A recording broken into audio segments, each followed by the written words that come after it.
Kabanata 611.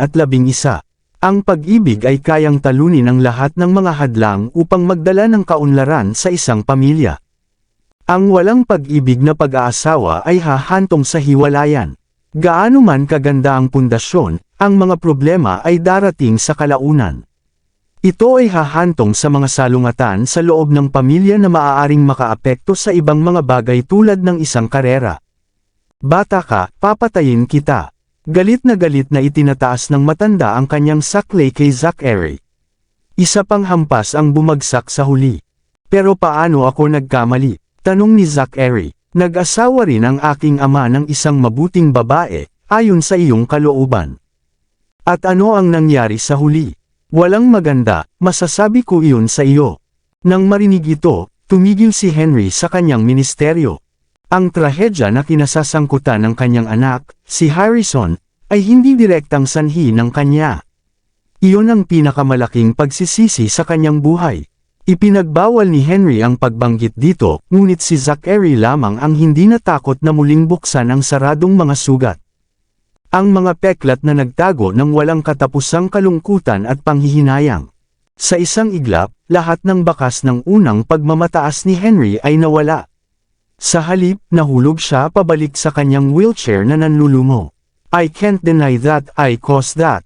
Pero ang tatay mo ay matigas ang ulo, and he just had to na umibig sa Lindbergh na bruhang iyon. Isang trahedya ang nangyari. Pagkasabi nun, tumingin si Henry kay Zachary. I just don't want you to repeat his mistakes, so I'm just na hinahanapan kita, naiintindihan mo ba?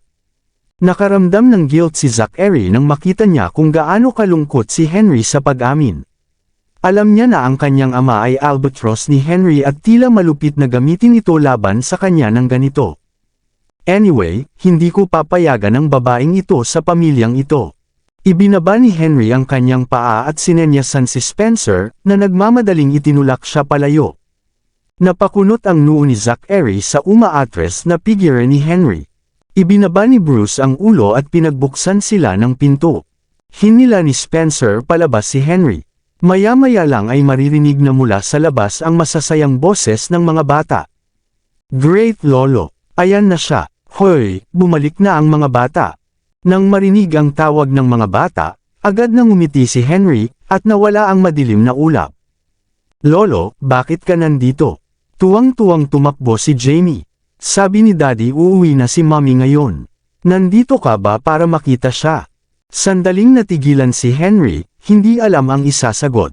Maaaring isa siya sa pinakamahusay na psikolohikal na taktika sa mundo, ngunit lahat ng iyon ay lumipad sa bintana ng kaharap niya ang kanyang mga apo. Masyadong dalisay ang batang ito.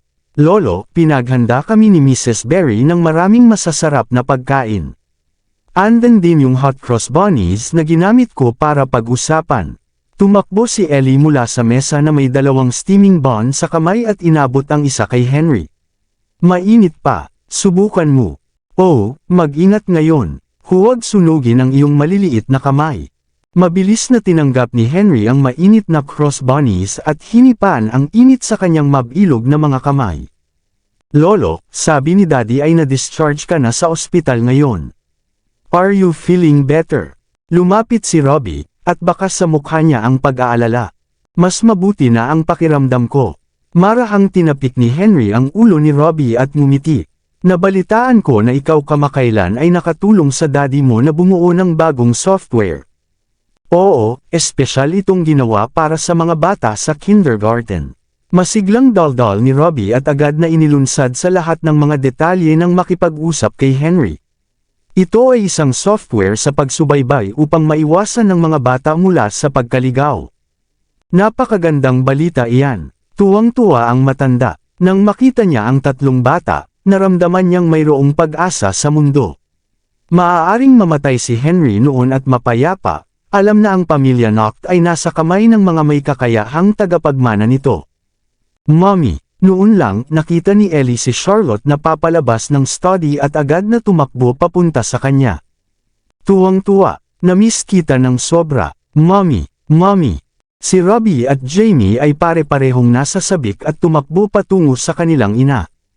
Yumuko si Charlotte at binigyan ng mahigpit na pisil ang tatlong bata. "Namiss ko din kayo. Mommy, pumayat ka na," sabi ni Ellie habang kinukupkop ang mukha ni Charlotte. "Nawalan ka ba ng gana dahil wala ako?"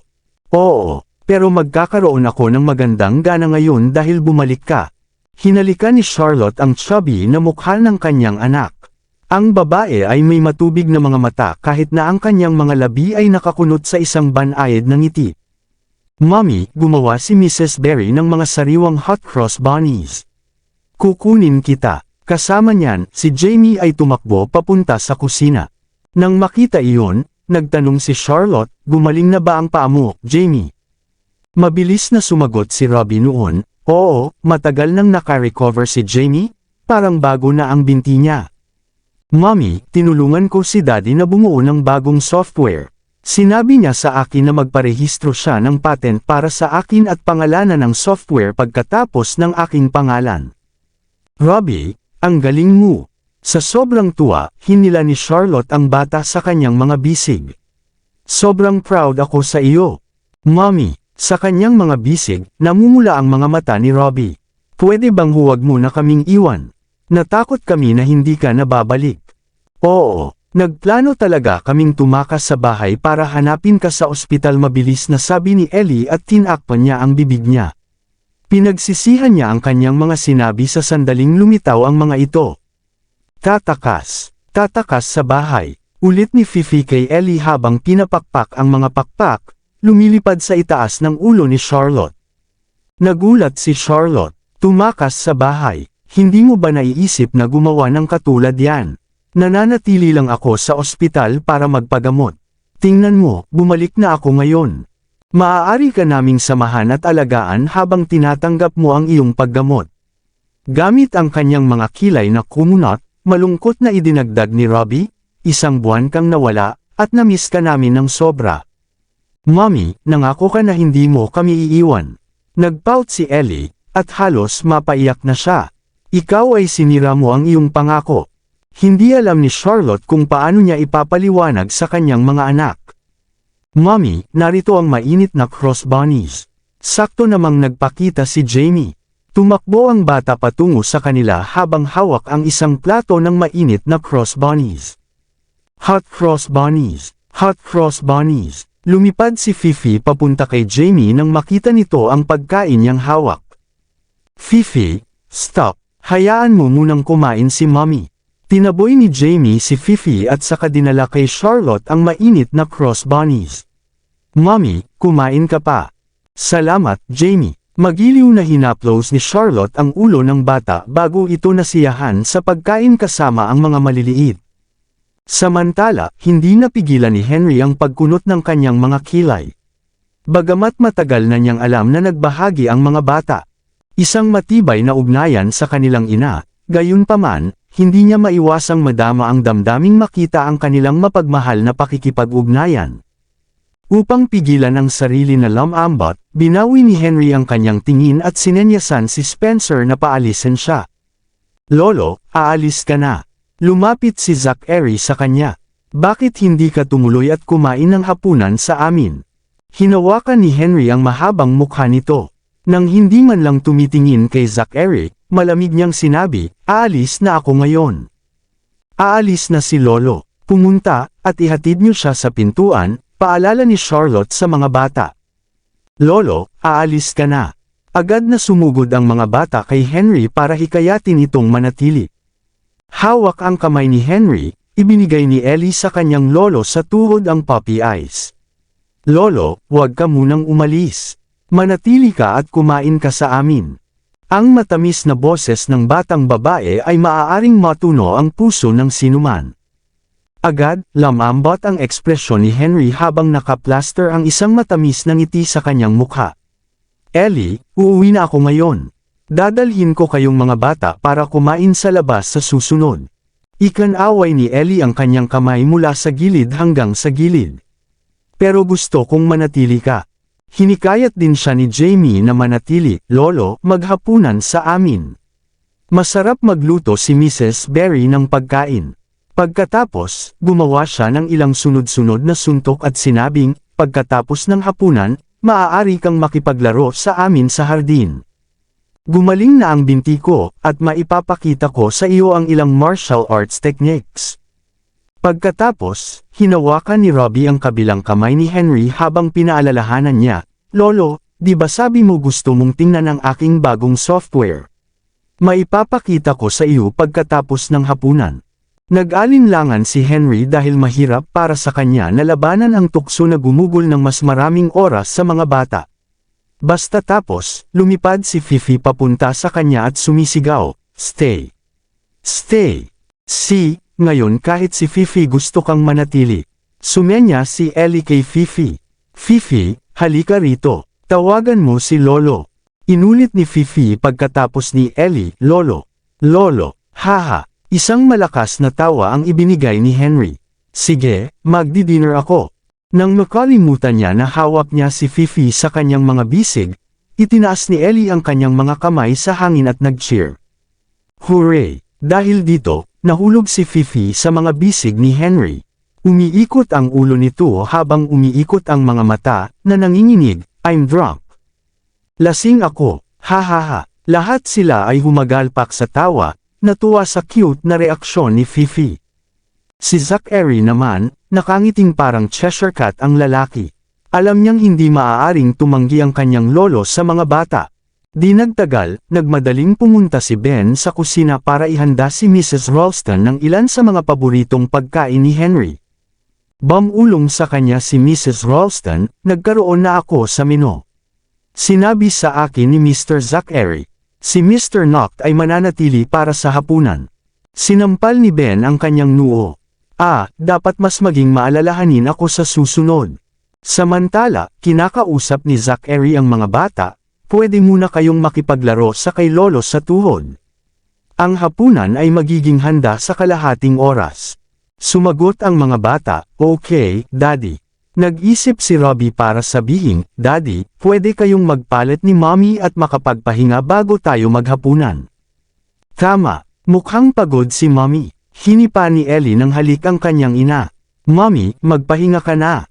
Itinagilad ni Jamie ang kanyang ulo at pinaalalahanan, "Mommy, tandaan na kainin ang mainit na cross bunnies bago sila makakuha na maging malamig." "Gagawin ko." Hinawakan ni Charlotte ang dalawang mainit na cross bunnies bago siya umakyat kasama si Zachary. Sinulyapan ni Henry ang dalawa na umaakyat sa hagdan. Pagkatapos, nagsimula siyang makipaglaro sa mga bata sa silid. "Jamie, halika, ipakita mo sa akin ang mga galaw mo sa martial arts. Hindi ko pa sila nakita dati." "Sige." Hinawakan ni Jamie ang mainit na cross bunnies gamit ang kanyang mga ngipin at pagkatapos ay gumawa ng ilang pitik. Pagkatapos noon, nag-demonstrate siya. Ilang hampas at suntok. Ang kanyang mga galaw ay inch perfect at matulin tulad ng kanyang ama noong siya ay bata pa. Dahil natutuwa, pinuri ni Henry, "Jamie, ang galing mo talaga." "Lolo." Bumagsak ang mainit na cross bunnies ni Jamie nang ibukan niya ang kanyang bibig. Sa isang iglap ng isang mata, bumulusok si Fifi sa ere at inagaw ang bun. Agad siyang sinundan ni Jamie, na sumisigaw, "Fifi, ibalik mo sa akin ang mainit kong cross bunny."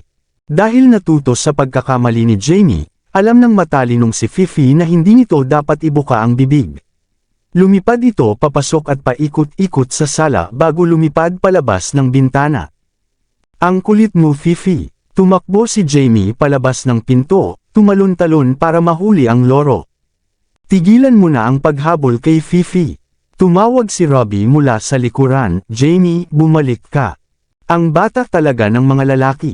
Nakataas ang ulo ni Ellie, na nakapout. Nang marinig ang kanyang sinabi, humagalpak ng tawa sina Henry, Spencer at ang iba pa. Habang nakatayo sa likuran ni Henry, nagsalita si Spencer, "Nako, napakasarap na pagsamahin ang buong pamilya sa paligid." Gumugol ng ilang magagandang sandali ng pamilya na magkasama. Nawala ang tawa ni Henry matapos marinig ang mga salita ni Spencer. Saglit na tila ba ang lalim niyang naisip. Pagkaraan ng ilang oras, bumalik siya sa kanyang katinuan at pagkatapos ay sinenyasan si Robbie. "Robbie, ipakita mo sa akin ang iyong software." Dinala ni Robbie ang kanyang tablet at nag-click sa software na kanyang dinisenyo. Lolo, ang software na ito ay partikular para sa mga batang wala pang 6 na taong gulang. Kapag na-save ng mga magulang ang mga fingerprint ng kanilang mga anak, madali na nilang magagawa na subaybayan ang kanilang lokasyon.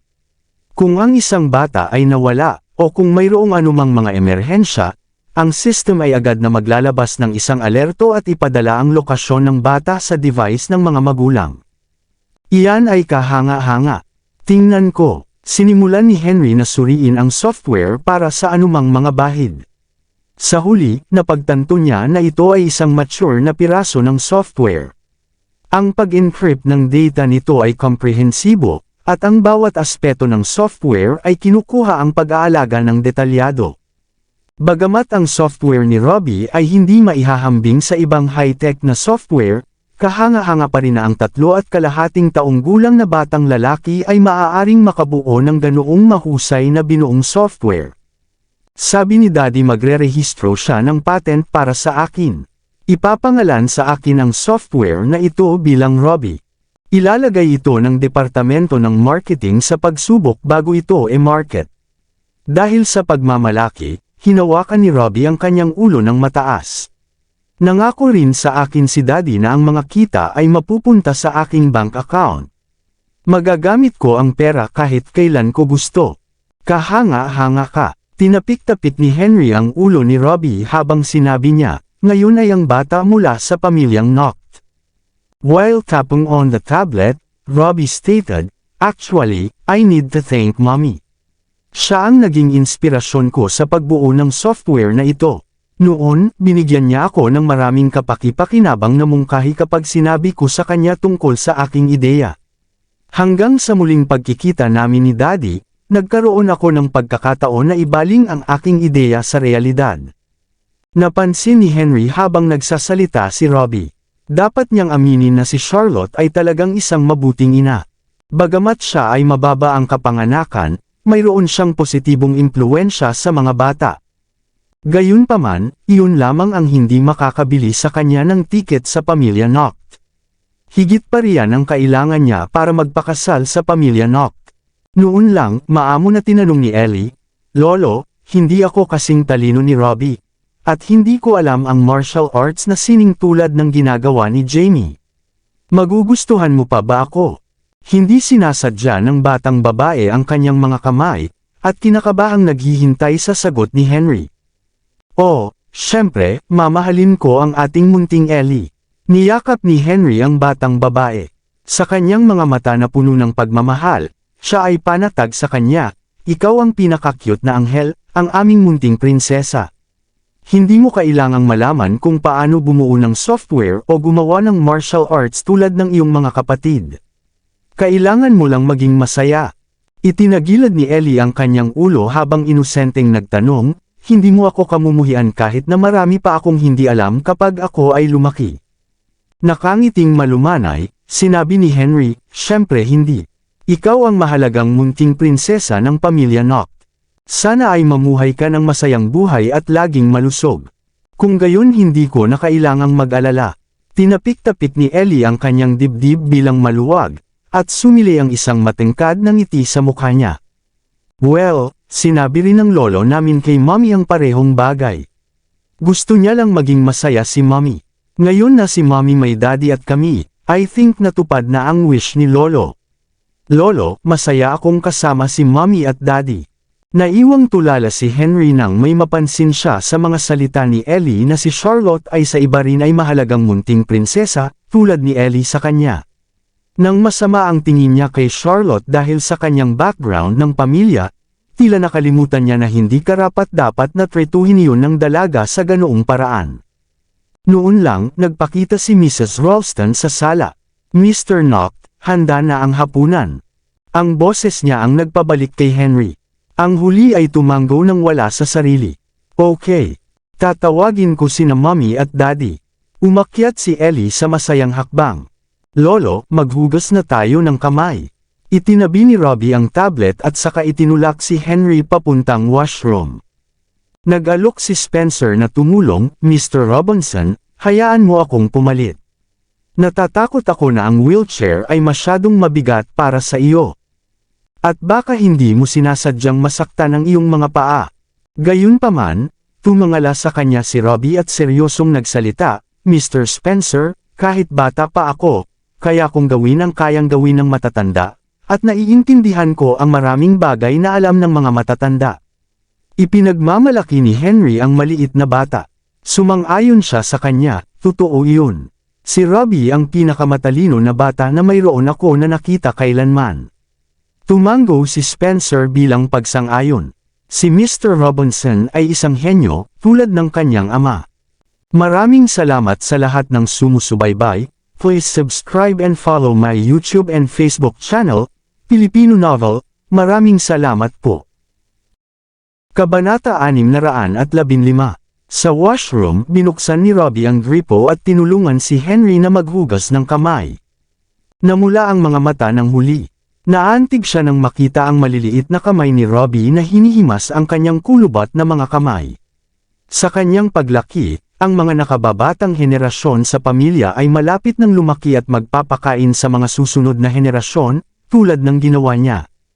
Casual na tanong ni Robbie, Lolo, naaalala mo pa ba ang tungkol sa nanay mo? Mukhang nagulat si Henry sa tanong niya. Pagtingin sa malayo, nagsimula siyang maalala ang tungkol sa kanyang ina. Siyempre, naaalala ko siya. She's a great woman. Kahit nagaling siya sa isang mahirap na pamilya at walang pinag-aralan, mabait at masipag. Pinatay ni Robbie ang gripo. Lolo, naniniwala ako na ang iyong ina ay dapat na isang mahusay na babae upang palakihin ang isang kagalang-galang na tulad mo, tulad ng kung paano ang aking mommy. Nawala sa balanse si Henry nang biglang banggitin ni Robbie si Charlotte. Napagtanto niya na inakay siya ng apo niya sa ilong sa sandaling ilabas niya ang usapang ito. Tinulungan ni Robbie na panasan ng tuwalya ang kamay ni Henry. Nakangiti siyang nagsalita, baka hindi ang nanay ko na matalino, at tiyak na hindi siya isang matagumpay na babae sa karera. She is careless and forgetful. Minsan, nakakalimutan niyang timplahan ang luto niya, or nakakalimutan niya na maglagay ng detergent sa washing machine. Ni hindi niya naiintindihan ang aking pananaliksik.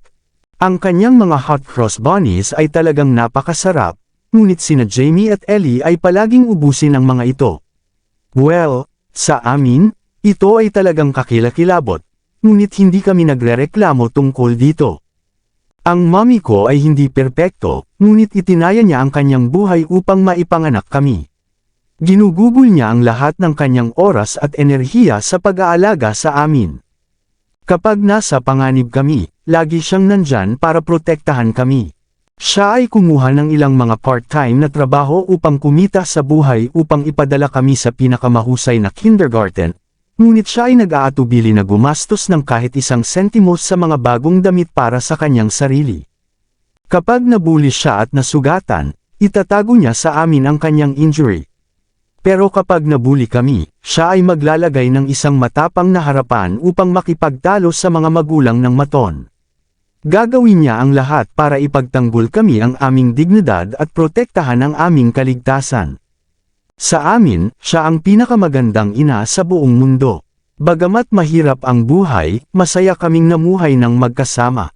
Kung minsan, inaapi kami ng mga bata mula sa mayayamang pamilya, ngunit naniniwala kami na malalampasan namin ang anumang hirap basta magkasama kami. Sa puntong ito, naluluhang tumingin si Robbie sa kanyang lolo sa tuhod. Pagkatapos ng maikling paghinto, nagpatuloy siya sa pagsasabi, pupunta kami kung saan man pupunta si Mommy, kahit na ang ibig sabihin noon ay hindi kami maaaring maging miyembro ng pamilyang Noct. Hanggat makakasama namin si Mommy, wala kaming pakialam kung hindi na kami makakatuluyan sa magandang bahay, o makapunta sa paaralan, sa isang mamahaling kotse, o kahit na mawala ang aming ama. Halatang natarante si Henry. Oh, tanga Robbie, sinong nagturo sa iyo ng mga ito? Bata ka pa, at ikaw ay hindi naintindihan ang tungkol sa mga gawain ng may sapat na gulang. Seryosong sabi ni Robbie, walang nagturo sa akin yan. That's my genuine thought. Alam kong hindi ka sang-ayon na pakasalan ni Daddy si Mommy at nahanap muna si Daddy ng ibang babae bilang magiging asawa niya. Nakita ko yon ang babae noon.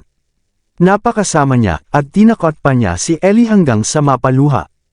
Hindi namin siya gusto. Sa katunayan, kahit na you find daddy another kind of woman, hindi rin namin siya magugustuhan. Sa amin, hindi mapapalitan si mommy. Kung si mommy ay umalis, aalis rin kami. Nang makita ang resolusyon ng bata, si Henry ay nataranta, Robbie, miyembro ka ng pamilya Noct. Walang humihiling na umalis ka. Ito ay nasa pagitan ng mga matatanda, at wala itong kinalaman sa iyo. Huwag mo ring isipin ang marami, okay? Pero lolo, sa sandaling iyon, umalangaw ang boses ni Mrs. Berry at ang tunog ng kanyang mga yabag.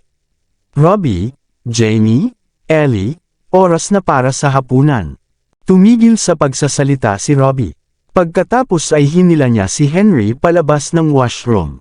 Samantala, nakita sina Zachary at Charlotte na naglalakad pababa.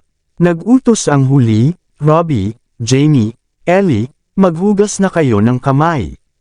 Sige. Sa sandaling wala na ang mga bata, binaril ni Henry si Zachary ng mga tingin na parang punyal bago ito umalis ng bahay. Natarante si Charlotte. Maayos naman ang lahat kanina, at pumayag pa si Henry na manatili sa hapunan. Bakit bigla siyang nagalit? Don't bother. Kumain na tayo. Pinaupo siya ni Zachary sa hapagkainan bago niya pinaalis si Henry. Nasaan si Lolo? Tanong ng mga bata pagkalabas nila ng washroom. Ayaw magsinungaling sa kanila ni Charlotte, kaya tapat niyang sinagot, kakaalis lang ng lolo niyo. Akala ko ba mananatili siya para sa hapunan? Bakit siya umalis? Nakakunot ang noo, na tanong ni Jamie at nag-aalala, umalis ba siya dahil hinabol ko si Fifi noong nagpe-perform ako ng martial arts? Nasa labas pa ang kotse ni Lolo. Tumakbo si Ellie palabas ng bahay. Sumunod naman sina Jamie at Fifi. Si Robbie naman ay nanatiling nakaupo habang kalmadong umiinom ng tubig. Lahat sila ay sumunod sa iyong lolo sa tuhod. Bakit hindi ka sumama sa kanila? Curious na tanong ni Charlotte. Kung gusto ni lolo na umalis, dapat mayroon siyang sariling dahilan. Iniabot ni Robbie ang isang maliit na bangkos na ubas sa kanyang ina. Mommy, matamis at makatas ang mga ubas. Kumain ka na. Salamat, Robbie. Kinuha ni Charlotte ang mga ubas. After some hesitation, she asked, Robbie, may nasabi ka ba na isang bagay sa iyong lolo? Composed si Robbie. We have a few words. Gusto ko lang protektahan si mommy. Nang marinig yun, nanikip ang puso ni Charlotte. Kilalang kilala niya ang kanyang anak. Mas mature si Robbie at mas matalino kaysa sa kanyang mga kapantay. Kaya, malamang, alam niya ang lahat ng nangyayari sa pagitan nila ni Henry. Kung ganoon nga, hindi nakakagulat na may gagawin siyang kakaiba. Biglang naisip ni Charlotte si Timothy, ang batang nagdusa ng husto dahil sa toxic na relasyon sa pagitan ng kanyang mga magulang. Ang awayan sa pagitan ng dalawang pamilya ay naging sanhi na ang 3 taong gulang na batang lalaki upang pumunta sa sukdulan nang siya ay sinaksak si Helena gamit ang isang pares ng gunting. Ayaw niyang makita si Robbie na maging susunod na si Timothy. Hawak ang mga kamay ni Robbie sa kanya. Sinabi niya, Robbie, ito ay nasa pagitan ng mga matatanda, at wala itong kinalaman na kasama mo. Huwag masyadong mag-isip, ha? Hindi ko ginawa, at hindi ako makialam dito. Huwag kang mag-alala, Mommy, pag-alaw ni Robbie sa kanyang ina, alam ko kung ano ang ginagawa ko.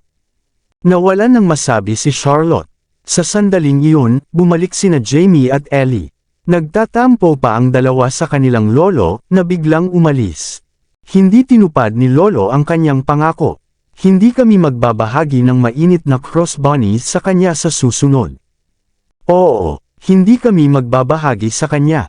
Tara na, kain na tayo. Binuhat ni Zachary ang mga bata at inilagay sa kanilang junior chair. Tapos, sinabihan niya si Mrs. Ralston para maghain ng hapunan. Daddy, Mommy, Mrs. Berry, kumain na tayo. Ang presensya ng mga bata sa bahay ay palaging magpapasigla sa kapaligiran. Kasama si Fifi, doon parang 4 na bata ang sa bahay. Napuno ang dining hall ng tawanan ng mga bata at masayang daldalan. Hindi nagtagal ay nailabas ni Charlotte ang kanyang mga alalahanin. Hindi mawala sa kanyang mukha ang matamis na ngiti habang nagsasaya sa hapunan kasama sila. Tungkol naman kay Mrs. Berry, matagal na niyang hindi nakikita ang mga bata. Sa buong hapunan, abala siya sa pagpuno sa mga plato ng mga bata ng pagkain. Ang buong pamilya ay nagkaroon ng magandang hapunan na magkasama. Pagkatapos ng hapunan, namasyal sina Zachary at Charlotte sa hardin kasama ang mga bata. Habang umiihip ang malamig na simoy ng gabi, ibinalot ni Zachary ang kanyang coat kay Charlotte at ang braso nito sa kanyang balikat. Nakaupo sa bench, pinagmamasdan ng dalawa ang mga bata habang naglalaro. Ang kasiyahan at ang kaligayahang dulot ng magandang sandali ng pamilya ay nagdulot ng mga ngiti sa kanilang mga mukha. Kung maaari lang tayong mamuhay ng simple ngunit masayang buhay na tulad nito magpakailanman, sabi ni Charlotte, kasama ang buong pamilya na magkakasama, at sasamahan natin ang mga bata sa kanilang paglaki. Oo, gagawin natin. Si Zachary ay optimistiko tungkol sa hinaharap. Don't worry, sa huli ay ibibigay ni Lolo ang kanyang pagpapala. Kumusta ka na sa pagka-optimistic? Isang mapait na ngiti ang gumuhit kay Charlotte sa kanyang mukha. Nagalit siya nung umalis siya ngayon lang. Sa tingin ko hindi siya papayag na magpakasal tayo. Oh, Charlotte, napaka-pessimist mo. Pinasadahan ng mga daliri ng lalaki ang buhok niya. Magtiwala ka sa akin, si Lolo ay papayag para sa kapakanan ng mga bata. Natahimik si Charlotte. Gayunpaman, hindi siya masyadong optimistiko tungkol dito. Isa sa mga dahilan na si Henry ay hindi magiliw ang saloobin sa kanya, habang ang isa pang dahilan ay ang sinabi sa kanya ni Sam noong araw na iyon. Parang may pinapahiwatig si Sam. Sa hindi malamang dahilan, masama ang kutob niya rito. Sinusubukan ba niyang sabihin sa akin na may toxic residual pa sa dugo ko? Anong mali? Tanong ni Zachary. Mukhang abala ka. Wala, hindi ako magiging mas masaya ngayon. Samandal siya sa balikat niya. Siguro normal lang yun sa bawat babae na dapat mabalisa bago ang kanilang kasal. Ang tanga mong babae. Hinaplos ni Zachary ang buhok niya. Put your mind at ease and leave everything to me. Ikaw ang magiging pinakamasayang kasintahan kailanman. Nakangiting tumanggo siya. Siguro pagod ka ngayon, at dapat matulog ka ng maaga ngayong gabi. Bukas ay magiging mahaba ang araw natin. Kailangang kumuha ng mga larawan ng kasal natin sa tabing dagat. Tama ka, mas ipinulupot ni Charlotte ang coat sa kanya. Matutulog na ako ngayon habang nananatili ka sa mga bata. Samahan mo ako mamaya. Sige, sumenya si Zachary sa kasambahay para tulungan si Charlotte sa loob ng bahay. Unti-unting nawala ang ngiti nito nang mawala ang kanyang anyo sa paningin. Sinenyasan niya si Bruce at nagtanong, kamusta si Dr. Felch? Wala pa rin siyang malay, sagot ni Bruce. Inimbitahan ni Reyna ang isang grupo ng mga espesyalista mula sa ibang bansa para maggamot. Si Dr. Felch, ang kanyang vital signs ay stable, ngunit walang palatandaan ng paggising niya. Nagsalubong ang kilay ni Zachary. Pagkaraan ng ilang sandali, nagtanong siya, nahanap mo na ba ang baliw na babaeng iyon? Hindi pa. Ibinaba ni Bruce ang kanyang ulo, napahiya sa kanyang kawalan ng kakayahan. Parang siya ay sadyang nagtatago sa amin. Hindi namin siya mahahanap kahit saan. Gamitin ang lahat ng mapagkukunan upang hanapin siya. Hindi ako naniniwala na maaari siyang magtago magpakailanman. Nakaramdam si Zachary ng galit sa loob niya nang maalala niya ang ginawa ni Zora. Oo, Mr. Noct. Tumango si Bruce. Pagkatapos ay pinaalis siya ni Zachary. Siya ay nasa isang agitated state. Alam niyang mabuti na bagaman mukhang maayos si Charlotte, ang kanyang buhay ay nasa panganib. Ang mga lason sa kanyang katawan ay parang isang bomba na tumatakbo na maaaring sumabog anumang oras. Ito ay isang karera laban sa oras. Inimbitahan niya ang isang nangungunang medikal na pangkat upang gamutin si Dr. Felch, at kasabay nito sa oras na iyon, inutusan niya ang kanyang mga tauhan na subaybayan si Zora. Kumakapit pa rin siya sa pag-asang si Zora ay may panlunas. Hahanapin niya ang lunas para kay Charlotte sa lahat ng paraan. Sa katunayan, ginawa niya ang lahat ng ito nang hindi nalalaman ni Charlotte para hindi siya mabigatan. Inaasahan niya na maaari itong maging isang maligaya at masayang kasintahan. Daddy, ingat! Biglang may lumipad na bola papunta sa direksyon niya. Mabilis na nag-react si Zachary sa pagsalo ng bola at ibinalik ito sa mga bata. Salamat, Daddy. Nagpatuloy ang mga bata sa kanilang basketball game. Bagamat parehong kulang sa tangkad sina Robbie at Ellie at medyo malamya, sila ay lubos na nasiyahan sa kanilang sarili. Para naman kay Jamie, ang batang iyon ay likas na matalino sa pagiging atleta. Siya ay isang mabilis na matuto pagdating sa sports. Si Ellie naman ay mas gusto ang arts. Ang batang babae ay may kasanayan sa pagkanta, pagsayaw, pagguhit, at piano sa murang edad. Gayunpaman, hindi siya magaling sa pag-aaral, tulad ng kanyang ina. Ang tanawin ng kanyang mga anak na masayang naglalaro sa hardin ay nagpawi sa kalungkutan ni Zachary. Hindi siya kailanman natatakot sa mga hamon, at palagi siyang naniniwala na walang problemang hindi malulutas. Hindi nagtagal, pinawi ng mga ulap ang sikat ng araw, at malapit ng umulan. Parehong nag-aalala sina Mrs. Ralston at Mrs. Berry na baka mabasa ang mga bata, kaya hinimok nila sila na pumasok sa bahay. Gayunpaman, pinigilan sila ni Zachary. Hayaan ang mga bata na maglaro. Ang knocks ay malakas at matigas. Hindi sila natatakot sa ulan. Tama si Daddy. Tuwang-tuwa si Jamie habang nagpapatuloy sa ball game. Naglalaro ngayon ng soccer sina Robbie at Jamie. Ang clumsy na si Ellie ay nagsisikap ding makipagsabayan sa kanyang mga kapatid. Si Fifi ay nagyaya sa kanila sa basketball hoop, tara na. Tara na! Nakatayo sa tabi ng bintana, natuwa si Charlotte na makita ang mga bata na nagsasaya sa labas. Si Zachary at ang mga bata ay matapang sa harap ng mga hamon. Paano ako makakawala? Dapat akong magtiwala at harapin ang lahat ng hamon kasama sila. Naghari ang pag-asa kay Charlotte nang magkaroon siya ng lakas mula sa kanyang pamilya. Nang bumalik si Zachary sa kwarto, mahimbing na ang tulog ni Charlotte. Ang huli ay palaging nakakaramdam ng pagod at inaantok kamakailan. Noong una, akala niya ay buntis siya. Nang maglaon, nalaman ng mga doktor na ang kondisyon ni Charlotte ay dulot ng mga lason sa kanyang katawan. Hinubad ni Zachary ang coat niya at pinunasan ang buhok gamit ang tuwalya bago siya umupo sa kama. Ang pag-aayos sa kanyang mata sa natutulog na si Charlotte, ay marahan niyang hinaplos ang mga pisngi nito. Siya ay nasa isang malalim na pagkakatulog na parang Sleeping Beauty. Hindi man lang siya gumalaw sa kanyang pagtulog sa paghawak nito. Binigyan siya ni Zachary ng mahinang halik sa noo. Aalis na sana siya papantang washroom. Pinulupot ni Charlotte ang kanyang mga braso sa kanyang baywang mula sa likod at isinandal ang katawan sa kanya. Gising ka. Tumalikod siya at ginulo ang buhok niya. Ginising mo ako. Dahil doon, kumapit si Charlotte sa katawan ng lalaki habang sinimulang tanggalin ng kamay nito ang shirt nito. Bakit ang hilig mo ngayon? Nagulat si Zachary nang bigyan siya nito ng calm on. Hinawakan ang kanyang mukha, tinanong niya, may problema ba sa iyo? Namula ang mukha ni Charlotte. Nakakainis ka, gusto mo ba o hindi?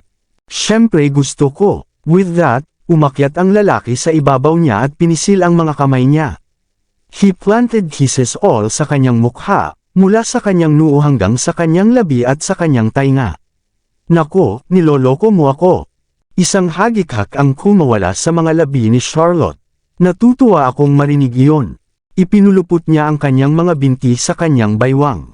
Sa sandaling iyon, ang gusto lang niyang gawin ay bigyan siya ng gantimpala sa kanyang hilig. Noon, lagi niyang iniisip si Zachary bilang isang barumbadong tao. Hanggang noon lang niya napagtanto kung gaano siya kamahal at perpektong tao. Siya ay tulad ng isang matibay na puno, na sumasangga sa kanya at sa mga bata mula sa bagyo. Malalampasan niya ang lahat ng paghihirap para magkatuluyan ang buong pamilya. Paanong hindi niya ito mahal? Umuulan pa rin sa labas, ngunit tumaas ang temperatura sa silid habang pinupuno ng hilig ng dalawa ang espasyo. Samantala, mukhang hindi makatulog si Henry ng gabing iyon. Nakaupo siya sa kanyang wheelchair, at nakatingin sa kawalan ng bagyo sa labas. Si Spencer ay sapat na matulungin upang lagyang muli ang tasa ng tsaa ni Henry nang ang tsaa ay naging malamig kahit na ang huli ay hindi uminom nito. Nag-aalala siya dahil matagal nang nakaupo si Henry na walang ginagawa. Mr. Knock, hindi ka masyadong kumain sa panahon ng hapunan. Bakit hindi ako magpaluto sa maid para sa iyo? Hindi na kailangan, pagtanggi ni Henry. Maya-maya, nagsalita siya, I will not change my mind because ang bastos na brat na iyon, ngunit pagkatapos ng pakikipag-usap kay Robbie. Sa puntong iyon, nagpakawala siya ng buntong hininga. Nang marinig iyon, sinabi ni Spencer ng may pag-unawa, iba talaga si Mr. Robinson sa ibang mga bata. Siya ay mas matalino at emosyonal na mas matalino kaysa sa kanyang ama sa kanyang edad. Totoo iyon. Tumango si Henry bilang pagsang-ayon. Then, he uttered, tapos, ang bastos na brat na iyon ay nawala ng mga magulang mula pa noong bata pa siya. Noong panahong iyon, ako ay masyadong abala sa negosyo ng pamilya, na hindi ko na talaga pinaglaanan ng oras sa kanya. Ang kanyang pagkabata ay puno ng nakakapagod na pagsasanay. Lumaki ng walang gaanong pagmamahal sa pamilya, medyo mahina siya pagdating sa pakikisalamuha sa ibang tao. Iba naman si Robbie. Tiyak na inalagaan sila ng kanyang ina at ni Mrs. Berry. Hindi na sumang-ayon si Spencer kay Henry. Kaya ang mga salita niya ay madaling makaantig sa iyong puso. Ako noon ay gulat na gulat din na ang isang bata sa kanyang edad ay magsasabi ng ganyan. Gayunpaman, naniniwala ako na ito ay kay Mr. Robinson na tunay na pag-iisip. Since Mr. Zachary is not a sentimental person, I suppose he didn't teach Mr. Robinson that. Si Miss Wynne, ay pinuntahan kanya sa sandaling bumalik ka, at wala siyang oras para makipag-usap kay Ginoong Robinson. At saka, mukha siyang walang arte. Mukhang hindi siya magtuturo sa kanyang anak na magsabi ng ganoon. Totoo iyon. Sa palagay ko tama ka. Nang sumunod na sandali, tinuya ni Henry, hindi ganoon ang dalawang matatandang iyon na matalino katulad ni Robbie. Sa tingin mo ba ay kaya nilang turuan si Robbie niyan? Napangisi si Spencer. Oh, Mr. Knock, masyadong unfair iyon kay Mr. Zachary. Alam nating lahat na matalino siyang tao. Mapanlin lang talaga ang bastos na brat na iyon.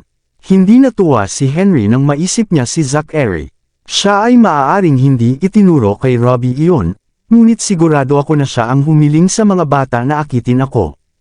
Masasabi rin ni Spencer na si Zachary ang nasa likod ng lahat ng iyon. Tama ka, o hindi gagawin ng mga bata na umuwi ng kalahating oras ng mas maaga. Nalungkot si Henry nang maisip niya ang panghihikayat sa mga bata. Kahit na ang ideya ng bastos na rascal na hikayatin ako sa mga bata, ngunit alam kong talagang sinadya ng mga bata ang kanilang sinabi. Mr. Knock, hayaan mo akong maging tapat sa iyo.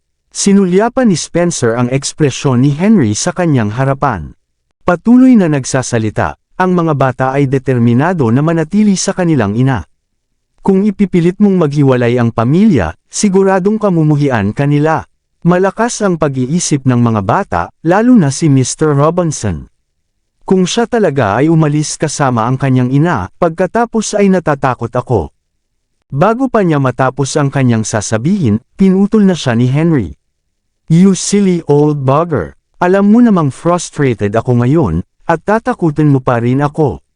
Dapat mag-isip ka ng makakatulong sa akin.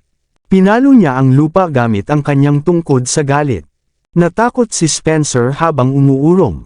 Pagkatapos ay sinabi niya na may bahagyang kawalan ng katiyakan, Mr. Knock. Kung sasabihin ko sa iyo ang aking opinyon sa bagay na ito, natatakot ako na magagalit ka sa akin. Ayoko. Sige, sabihin mo sa akin. Nasa dulo na si Henry. Kailangan niya talaga ng opinyon ng iba. Well, actually, I think. Nag-aalangan si Spencer. Maya-maya, kinagat niya ang mga bala at nagsalita siya sa kanyang isip. Desidido si Mr. Zachary na pakasalan si Miss Wynne, at silang dalawa ay mayroon ng 3 anak.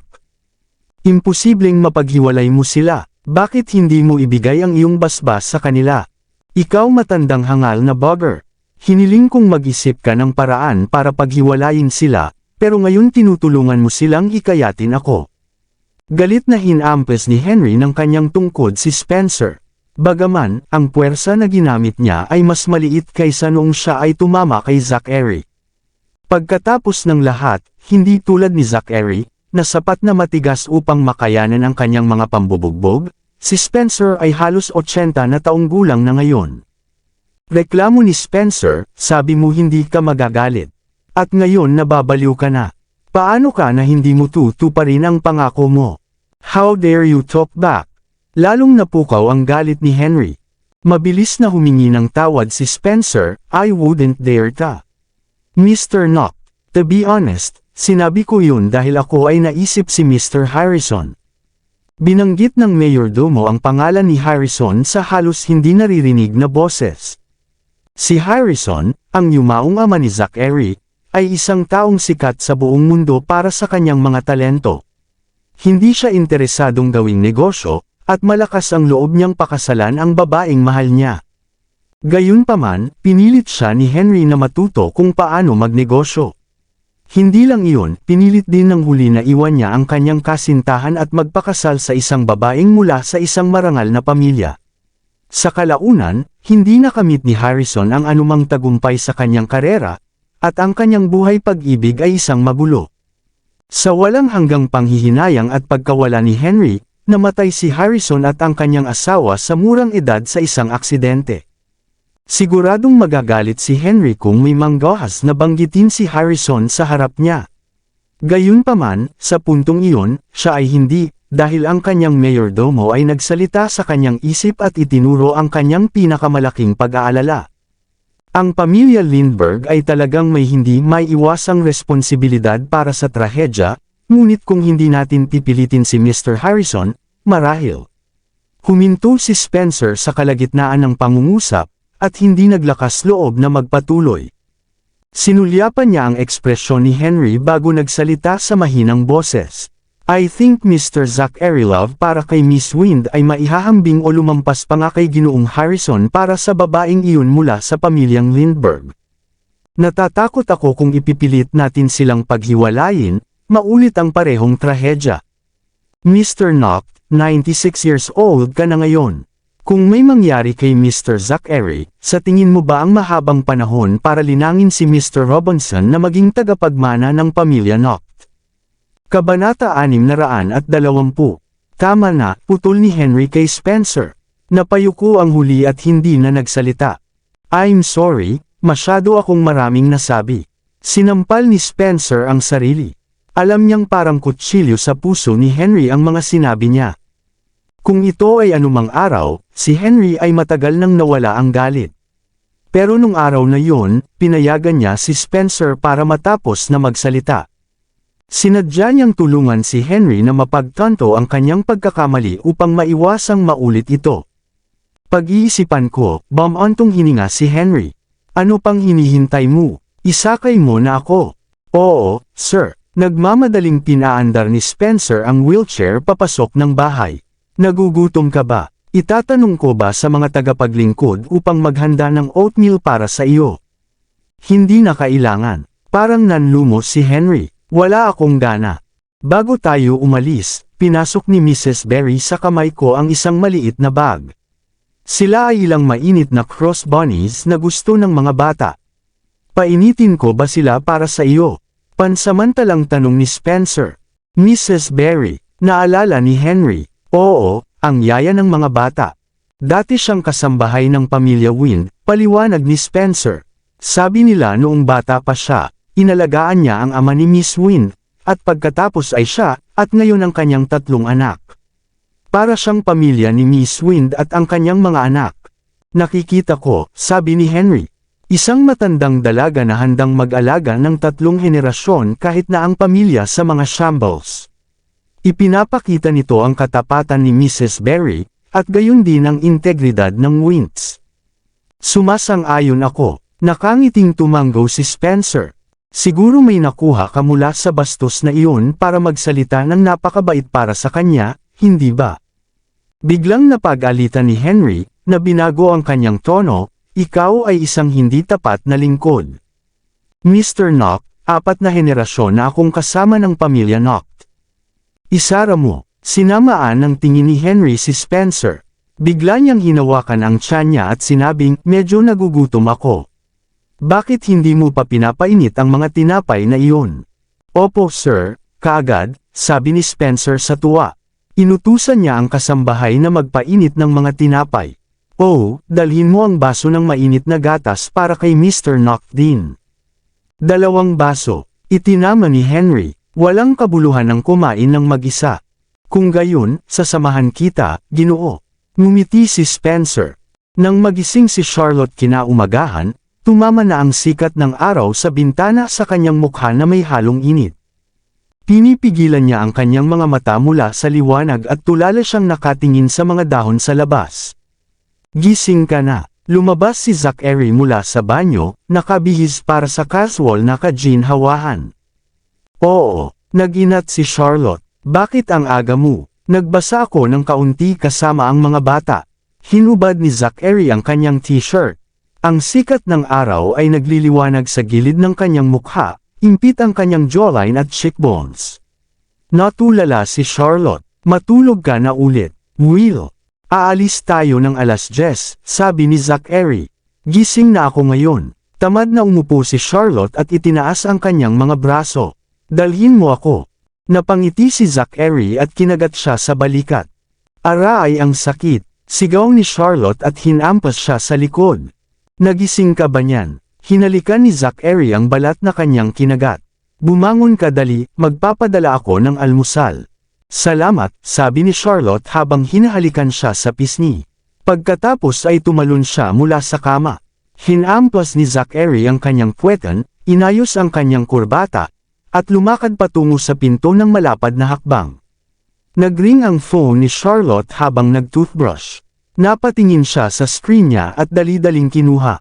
Hello, Olivia. Charlotte, nanginginig ang boses ni Olivia. Tulungan mo ako, tulungan mo ako.